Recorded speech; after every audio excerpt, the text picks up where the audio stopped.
awalnya dulu pertama kali kita mau terjun ke bisnis ini, jadi sebenarnya kalau olahraga saya bukan sepak bola sebenarnya malah. Oh, apa Mas? Saya dari kecil itu malah lebih terdoktrinnya zaman Michael Jordan waktu itu. Oh, basket. NBA Lebih ya. ikut-ikutan main basket.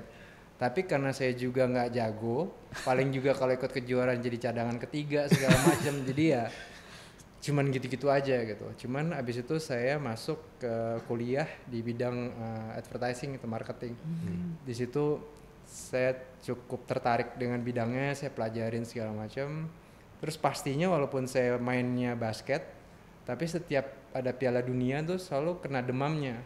Walaupun bertahap ya, kayak 94 mungkin cuma sekedar orang ngomongin, saya sok tahu aja ikut-ikutan ngomong segala macam. Nah di 2002 itu karena jamnya waktu itu kan mainnya di Asia, jadi lebih terpapar lagi untuk ikutan nobar karena nggak perlu effort untuk bangun tengah malam apa segala macam. Nobar di Jakarta tuh waktu itu lebih banyak, jadi saya lebih ikut-ikutan lagi. Nah terus habis itu lebih hampir setiap Piala Dunia lah saya terlalu ikut-ikutan di Fever itu, dan di 2026 tuh lebih berasa lagi, dan di situ saya udah lebih mendalami marketing lagi. Jadi saya bener-bener ngeh kalau kayak pasar bola itu sebesar itu, bener-bener dari orang yang underprivileged sampai super rich itu suka bola dan jumlahnya massive banget. Saya nggak usah bicara dunia, bicara di Indonesia aja jumlahnya segitu besar. Jadi saya rasa kayaknya ini suatu potensi bisnis yang harus saya gelutin gitu. Dan pada saat itu tuh lagi zamannya futsal, banyak buka-buka lapangan futsal karena kan kita terbatas untuk lapangan bola segala macam. Jadi awal saya pertama kali buat kejuaraan futsal.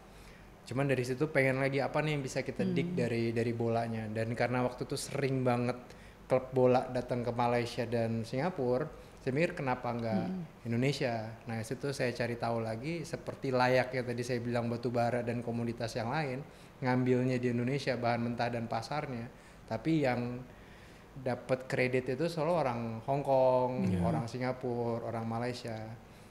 Nah rata-rata orang Indonesia zaman dulu juga ngambil pemain atau apa segala macam lewat itu.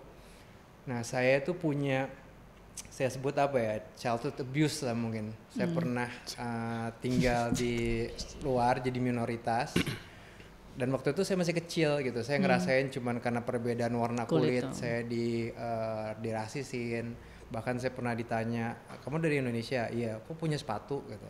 Nah hal-hal seperti itu yang membangun rasa nasionalis saya, dan kayak saya harus banget nih ngebangun Indonesia. Jadi begitu ada, saya tahu patternnya kita harus ke Hong Kong apa segala macam. Apalagi mau orang Malaysia, orang Singapura atau orang Hong Kong, maksudnya ya kita nggak jauh-jauh beda lah, maksudnya dari segi apa namanya, dari segi rasisnya gitu, rasnya. Jadi saya pikir kenapa kita nggak bisa saya potong sendiri gitu. Waktu itu saya email semua, nggak semua sih, maksudnya yang bisa saya temuin secara online saya emailin semua, ada 50-an kali, yang jawab paling cuma 5 orang. Dan itu pun karena saya juga bilang saya mau datang langsung, saya bilang saya mau datang, mau ketemu. Nah mungkin karena ada kata-kata saya datang mau ketemu itu, mereka ada yang nanggepin serius, tapi juga ya mereka ya datang aja dulu ya. Akhirnya saya datang, sekalian saya kesana, sekalian nyobain nonton bola juga secara langsung, dan saya temuin 5 agensi itu. Ya akhirnya dari situlah, cuman di situ mereka juga kayak Indonesia peringkat berapa di FIFA, maksudnya Indonesia itu ditanyain dia peringkat berapa di FIFA gitu. Ditanyain itu, dan maksudnya kayak ngapain kita ke Indonesia, apa segala macam semua bla bla bla. Dan saya jelasin maksudnya karena dari dulu kan sponsor Toyota itu udah banyak, ada sponsor Samsung juga. Saya jelasin kalau ke mereka kalau investasinya itu datang dari Jepang atau dari Korea, tapi pasarnya itu tuh ada di Indonesia, ada di Brazil. Kalau saya kebetulan pernah baca bukunya kenapa Toyota bisa besar, ya salah satunya tuh bukan karena negara lain, tapi karena Brazil dan Indonesia gitu. Itu yang saya coba jelasin ke mereka. Alhamdulillahnya sejalan dengan itu juga, terima kasih ke sosial media terutama Facebook. Kita ya di saat-saat itu kemungkinan 2010-an 2011-an itu tiba-tiba mereka mulai masuk Indonesia ke radar mereka karena sosial media itu. Fans mereka itu bisa jutaan dari Indonesia, bahkan melebihi negara asal mereka sendiri. Nah mereka mulai terbuka, ini ada apa nih gitu. Jadi mereka mulai mau kesini. Klub pertama yang tertarik siapa tuh Mas? Valencia. Oh Valencia. Ya, di 2007 waktu itu Valencia. Sponsornya Toyota. Oh, pas Toyota ya, tuh pas Dan banget mereka ya. mau ke Jepang, satu lagi mau ke Indonesia. Tapi blessing in disguise-nya mereka nggak jadi karena waktu itu mereka ikut penawaran ikut Amsterdam Cup. Jadi mereka nggak jadi ke Asia. Karena saya merasa beruntungnya karena sponsornya juga nggak dapet saat itu. Udah janji-janjiin nggak dapet mulai. Gitu. Ya karena selalu kan telur dan ayam kan. Jadi ya kita coba approach dulu segala macam. Cuman udah masuk kontrak, udah berapa kali meeting, untungnya sponsornya nggak dapet. Tapi mereka yang mundur. Gitu. Jadi saya nggak kena sulah gitu. Dan kemudian balik lagi ke World Cup 2010, dulu ada paradigma kalau Indonesia nggak akan pernah berprestasi di sepak bola karena tinggi. Tapi ternyata 2010 Spanyol juara, mayoritas orangnya pendek. Ya, saya ngeliat di situ, saya punya kepercayaan bisnis yang sustain itu bisnis yang bisa memberikan manfaat ke banyak orang.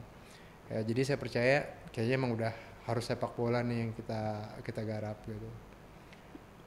Udah, saya balik lagi ke situ. Di situ waktu itu masih zamannya ini premium SMS. Jadi saya kerja sama provider buat ketemu pemain.